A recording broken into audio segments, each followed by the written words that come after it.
బందరులో Perni Nani batch రెచ్చిపోయింది. ఓటమి భయంతో ఈసారి ఏకంగా జనసేన నేత ఇంటిపై దాడి చేసి ఇంట్లోని వాళ్లను తీవ్రంగా కొట్టారు. ఈ దాడిలో తీవ్రంగా గాయపడిన బాధితులను తీసుకుని మచిలీపట్నం నియోజకవర్గ జనసేన అభ్యర్థి వల్లభనేని బాలశౌరి పోలీసులకు ఫిర్యాదు చేసిన పోలీసులు ఎలాంటి చర్యలు తీసుకోకపోవడంతో దీనిని నిరసిస్తూ బాలశౌరి టీడీపీ, జనసేన, బీజేపీ నేతలు, కార్యకర్తలు స్టేషన్ ఎదుట బైఠాయించి ఆందోళన దిగారు.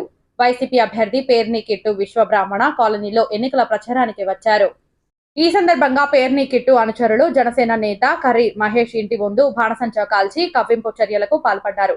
దీన్ని మహేష్ కుటుంబ సభ్యులు ప్రశ్నించడంతో పేర్ని కిట్టు అనుచరులు రెచ్చిపోయారు. ఏకంగా ఆయన ఇంట్లోకి చొరబడి అక్కడున్న వాళ్ల మీద దాడి చేసి ఆడవాళ్ల పట్ల అసభ్యకరంగా ప్రవర్తించారు. తాళిబొట్టు తెంచిపోయారు. విషయం తెలుసుకున్న బాలశౌరి బాధితులతో కలిసి వెళ్లి పోలీసులకు ఫిర్యాదు చేశారు. అయితే పోలీసులు పట్టించుకోకపోవడంతో మచిలీపట్నం పోలీస్ స్టేషన్ వద్ద జనసేన, టీడీపీ కార్యకర్తలు ఆందోళనకు దిగారు. స్టేషన్ ముందు రోడ్డుపై బైఠాయించి జనసేన, టీడీపీ కార్యకర్తలు నిరసన చేపట్టారు. పేర్ని కిట్టు అనుచరులు మహేష్ బంధువులపై దాడి చేసి ఆడవాళ్ల తాళిబొట్లు లాగడంపై బాలశౌరి మండిపడ్డారు.